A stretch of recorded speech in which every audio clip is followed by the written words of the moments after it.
We are just a few days away from the January transfer window. And I think one of the most exciting teams to look out for this window is Liverpool. Cast your mind back to the summer, heavily criticised for not bringing in new bodies, not bringing in new blood. And Arne Slot's come in and exceeded all expectations and got them top of the Premier League, top of the Champions League, and in a League Cup semi-final. Just think what he could do with 2 or 3 more additions.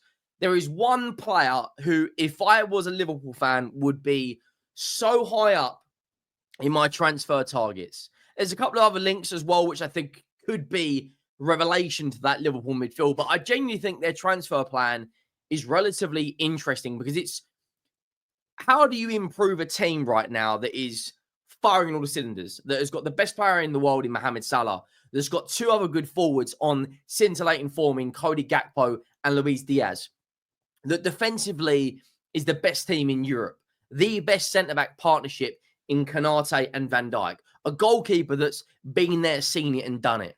But while all this is going on, Salah's contract situation is still up in the air, Van Dijk's contract situation, as well as Trent. New rumours coming out that Real Madrid still want Trent. We're going to break it all down. Make sure you go down, drop a like on the video if you haven't already. That would be greatly appreciated. And like I've been saying, 89% of everyone who watches this channel is not subscribed. So go down, hit that subscribe button. We're steamrolling our way towards 40,000 subscribers, which is actually insane. We only hit 33K 2 days ago, and now we're just under 500 away from 34. So big up to every single one of you. The support does not go unnoticed. I really appreciate it. Now, one of the players in which I think would be, if I'm looking at how do you strengthen Liverpool's squad, I think personally a left back should be one of the areas, or at least a fullback who can play both sides. Another midfielder, you think back to that summer window, Martin Zubimendi, so close to joining Liverpool, and then unfortunately it falls apart. And I think maybe another attacking midfielder, Frankie De Jong. He's a player that keeps coming up in conversation. Lots of rumours circulating around him. You've got to think as well with the Dutch managerial with Arne Slot. Does that potentially hold some water with Frankie De Jong? He must be looking at Liverpool right now, thinking, "Well, hang on, they're the best team in Europe right now." He hasn't played too many games, Frankie De Jong, in the last year or so. He has been injured. You forget he missed the Euros in the summer just gone. And you look at him right now, he's played a lot of games at Barcelona. People forget he's only 27 years of age. Feels like he's been around for 15 years. 226 games at Barcelona. Over 100 games playing for Ajax throughout their academy and going forward. He would be unbelievable in Liverpool's midfield. Put him alongside Gravenberch. Put him in the same team as Gakpo and Van Dijk. He must be sitting thinking, hang on. I know Van Dijk. I know Gravenberch. I know Gakpo. I know Arne. They're top of the league. Why would I stay at Barcelona? Maybe because of the better weather. Now, the reports with regards to Frankie De Jong are not concrete. It's a lot of speculation. But you put him in a double pivot alongside Gravenberch, that midfield would cook. Then you've got Curtis Jones who can play in the 10, McAllister who can play in the 10, Szoboszlai who can play in the 10. We've got Endo as a backup as well. That signing would be the signing of the window. I don't necessarily know if it's realistic this window. You've got to think he's owed a hell of a lot of money by Barcelona. At one point, they were paying him 750,000 euros a week because they owed him wages on top of his current salary as well. His contract does expire June 30th, 2026. He is a top player, and I think you put him in that Liverpool midfield, and he absolutely cooks. He cooks. 8 games, 2 GA this season, 5 GA. He's actually played a lot more football in the Champions League than he has in the league. I don't necessarily know if that's realistic right now. One signing who is 1,000% realistic, and that is Milos Kerek. I don't know if it's pronounced Milos Keres or Milos Kerekes. at Bournemouth. Can play left back and right back. He is the perfect Andy Robertson replacement. Can play in a back four. Has been really, really good this season. And you've got to think Robertson's, around 30 now. They do need to start looking at a replacement. A lot of Liverpool fans want to bring in Robinson from Fulham.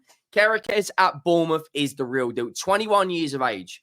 So you can bring him in, quite happily have Robertson there for the next 18 months to 2 years. Can kind of nurture Kerekes. And by the time then, he'll be 23, 24 as an established Liverpool player.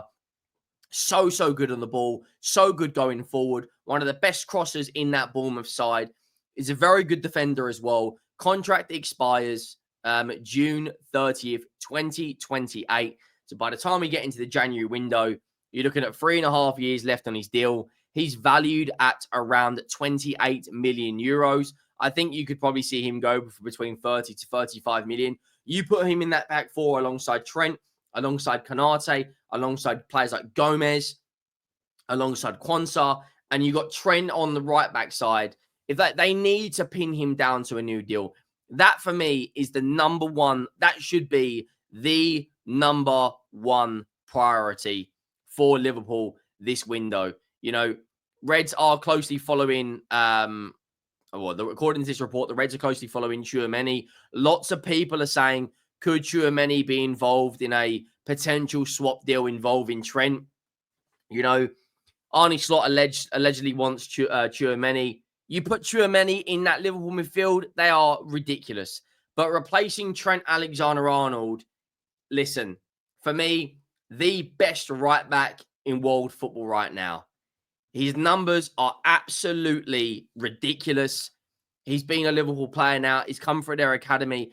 That one is going to be tough to kind of see go if you are a Liverpool fan. I think he should be 100% the priority in keeping him at the club. He's got 85 assists in a Liverpool shirt. Just let that sink in. 85 assists in a Liverpool shirt. And he's a right back. He's got over 100 goal contributions as a right back. Won a Premier League, won an FA Cup, won a League Cup, won a Champions League, won a Super Cup, won a Club World Cup. In my opinion, is a Liverpool legend. His CV is stacked with trophies. He's played in the biggest games in world football, World Cup semi-finals.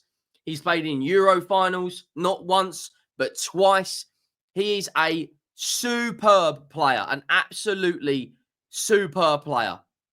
For me, is genuinely a world-class player. If they lose him, that would be an absolute gut punch. An absolute gut punch. But if they bring in, if they can keep Van Dijk, personally, I think keep Salah and Van Dijk for maybe another 18 months to 2 years. They are both 32, 33 now. They are still in the peak of their powers, but they need new blood in there. Players like Kerekes from Bournemouth, maybe bringing another centre-back. There's a lot of links out there. Gahey potentially could be one that could come in. I'm not saying he's Van Dijk's level, but there's a lot of links out there. So the plan for the January window, if I'm looking at this objectively and what Liverpool need, they need another midfielder. They need a fullback who can play left back and right back in case of a Trent or Robertson injury. I look at that front line. There's so much firepower with Gakpo, with Jota, with Diaz, with Salah.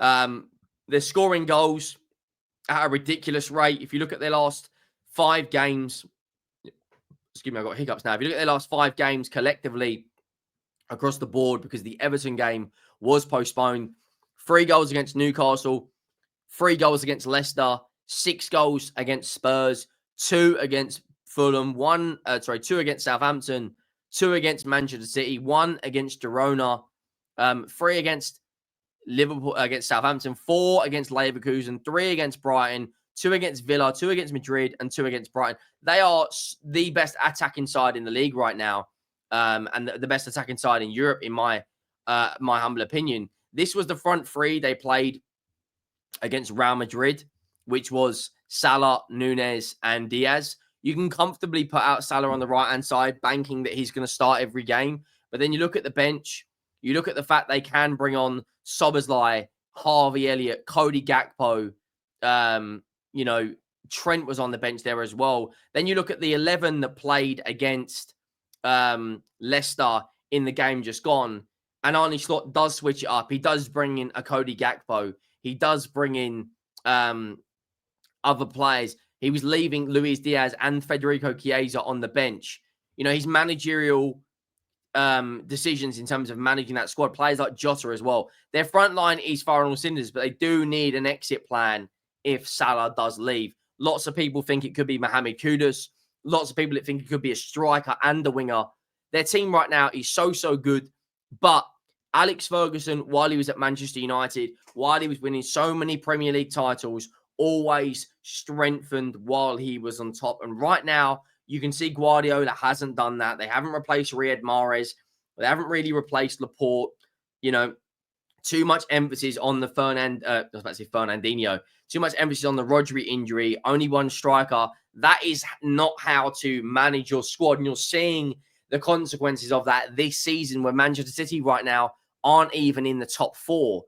I'm not saying that if Mohamed Salah leaves, Liverpool will drop out of the top 4. I'm just saying that you do need to strengthen while you're on top. And you look at where Liverpool are right now, the most goals scored in the league, the best goal difference, the most wins, the most points. They still need to add to that. I think it's going to be a very interesting January window. And Liverpool, for me, are the team to watch there. 1,000%, they are the team to watch. Make sure you go down and drop a like if you haven't already. And make sure you hit that subscribe button. We are steamrolling our way towards 40,000 subscribers. Obviously, tomorrow, Liverpool play, Spurs play, and I think Chelsea play as well. So there's lots of football coming your way. Make sure you do enjoy your New Year's, and I'll see you all soon. Thank you for watching.